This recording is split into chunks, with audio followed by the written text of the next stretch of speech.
E aí galera do canal, beleza? Tranquilo? Bom gente, já chega deixando aquele like e se não for inscrito se inscreva, ok?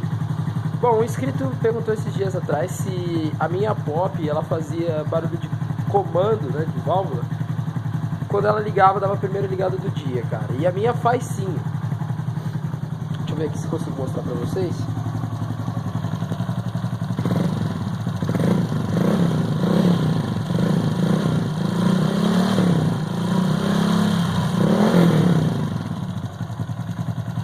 Vocês conseguem ouvir, mas é bem sutil.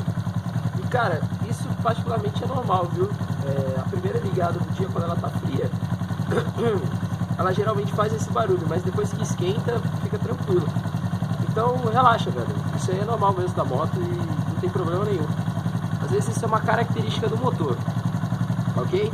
Porque eu não sei se vocês sabem, mas o óleo da Pop, ele vem por uma câmerazinha aqui. E aí ele vem aqui, cara, ele passa por aqui assim, ó. E aí lubrifica essa parte superior aqui do cabeçote. E, cara, é um furinho muito pequenininho assim, sabe? Muito pequenininho mesmo, tipo, é minúsculo. Então, por isso que eu sempre aconselho, na primeira ligada do dia, você ligar o motor e deixar ele esquentar um pouco, né, pro óleo circular, tá vendo? Ó, tá fazendo barulhinho. E aí, mas depois que ela esquenta, isso some e fica tranquilaço. Beleza, gente? Então, é uma característica do motor, ok? Não se preocupem com isso. Bom, é isso aí, vídeo curto. Mas para tirar uma dúvida aí, pelo menos...